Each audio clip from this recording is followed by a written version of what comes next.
Cuando Vladimir Lenin tomó el poder en Rusia en 1917, creó el primer Estado socialista del mundo. Pero otros socialistas afirmaban que la dictadura de Lenin no era auténtico socialismo. En los siguientes 60 años, personas que se llamaban a sí mismas socialistas, a menudo discrepando violentamente entre ellos, llegarían al poder en países de todo el globo, hasta gobernar a más del 60% de la humanidad.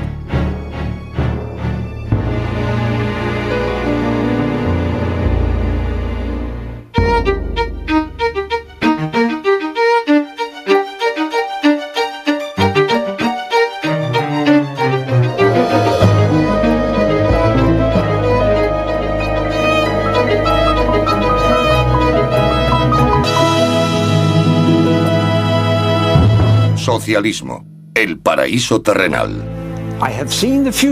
He visto el futuro y funciona.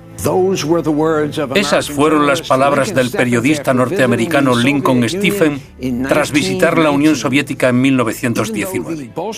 Aunque la revolución bolchevique aterrorizaba a mucha gente en todo el mundo, parecía validar la profecía de Marx de que el triunfo del socialismo sería inevitable. Soy Ben Wattenberg. Bienvenidos a la segunda parte de Socialismo, el paraíso terrenal. En esta entrega, la revolución comunista se extiende a China. El socialismo democrático llega a Europa y el socialismo emerge como un nuevo camino hacia el crecimiento económico en el tercer mundo.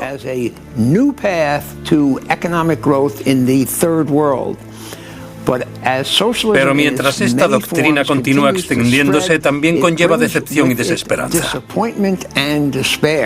La realidad no estuvo a la altura del ideal en ningún rincón del mundo. Y empezamos en la nueva URSS, la Unión de Repúblicas Socialistas Soviéticas.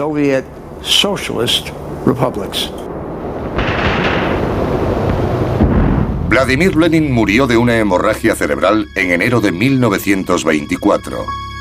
Tenía solo 53 años. Pero en su vida relativamente corta, había trazado un camino al poder para revolucionarios de todo el mundo. Lenin electrizaba, emocionaba, inspiraba y aterraba a gente de todo el mundo dependiendo de su mentalidad. Y lo que resulta curioso es que él diera vida al fascismo.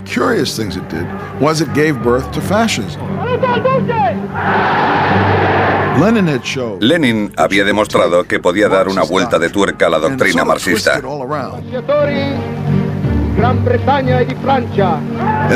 En Italia estaba Mussolini, quien decía que él también era un revolucionario. Para el Duce, como para Lenin, hacer la revolución era lo primero. Decía, si pudiéramos apartar a los proletarios y convertirnos en su vanguardia, podríamos sustituir al proletario y poner a la nación en su lugar. En toda Europa hubo grupos de socialistas que de repente se hicieron nacionalistas.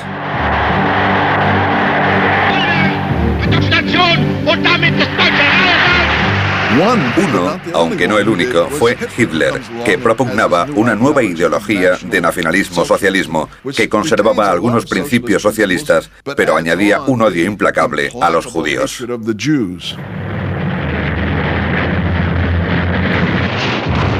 Benito Mussolini unió fuerzas con Adolf Hitler para iniciar una guerra mundial más devastadora aún que la anterior. La alianza entre Italia, Alemania y el Japón imperial puso a Mussolini frente a sus antiguos camaradas socialistas.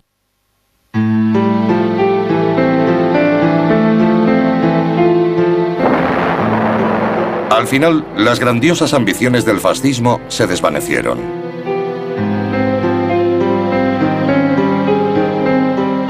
El mundo vio por última vez el cuerpo de Mussolini colgado en una gasolinera abandonada de Milán. Al día siguiente, Hitler se suicidaba. Con la derrota de las potencias del eje, la ideología fascista se desmoronó. Pero la muerte de este extraño vástago solo allanó el camino para que florecieran otras ramas del socialismo.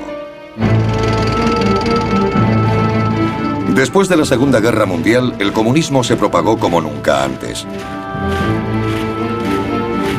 Los triunfos del ejército de la Unión Soviética en la Segunda Guerra Mundial crearon el marco perfecto para que los gobiernos comunistas tomaran el poder en Europa Oriental y Corea del Norte. Pero la mayor conquista del comunismo estaba aún por llegar. 4 años después del final de la guerra, en China, fuerzas insurgentes comunistas expulsaban al gobierno nacionalista pro-occidental del país.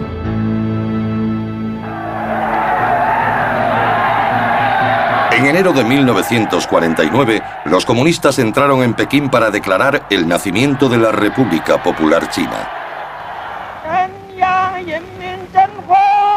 Su líder era un intelectual de 55 años llamado Mao Zedong. Mao fue un auténtico revolucionario. No creía en la normalidad ni en la rutina. No le gustaba la burocracia. Movilizó a millones de campesinos para que se unieran a la revolución comunista. Mao dio a los chinos lo que se llamaría el cuenco de arroz, la promesa de seguridad económica. Pero el precio fue la sumisión.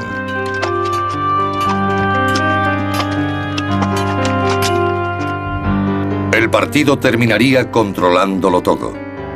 Los libros que leer, la ropa que llevar, incluso con quién casarse y cuántos hijos tener.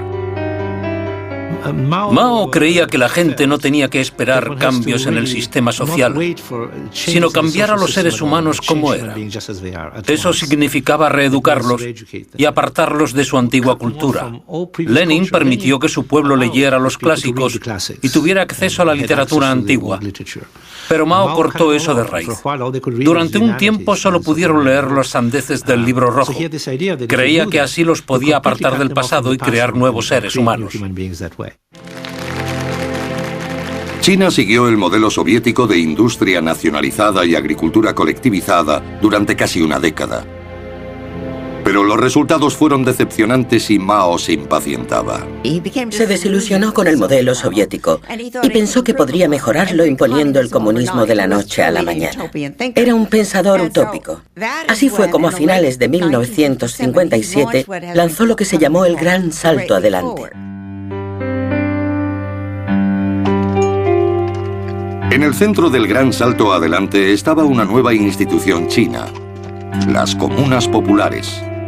Más de 23.000, que integraban a 500 millones de personas.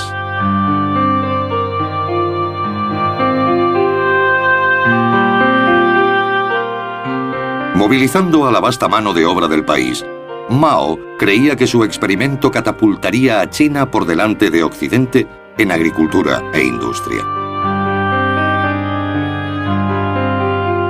Pero el desenfrenado compromiso del país con el Gran Salto Adelante desembocó en cuotas de producción demasiado altas y productos de calidad inferior. En un programa, el gobierno intentó acelerar la producción de acero, animando a los campesinos a construir pequeños altos hornos en las comunas de toda China. Como materia prima, los campesinos donaron objetos de hierro de sus propias casas, incluyendo woks y otros utensilios de cocina. El acero producido no obtuvo ningún valor. Mao también hizo hincapié en la producción agrícola. Pensó que podía acelerar el crecimiento agrícola plantando más. Pero eso era científicamente irracional y no aumentó la producción. En 1959 hubo sequías e inundaciones, una especie de desastre natural, que unido a esta política humana, se convirtió en una combinación asesina. Los campesinos tenían que trabajar muchas horas al día. Acababan totalmente agotados. No tenían suficiente para comer y en algunas zonas se morían de hambre. Se calcula que esta utópica idea llevó a la muerte a 30 o 40 millones de campesinos.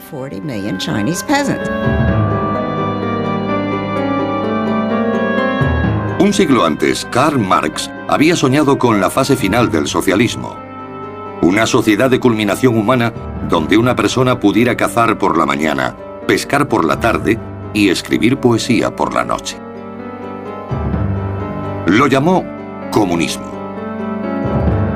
En Rusia y China, la palabra pasó a tener un significado muy diferente.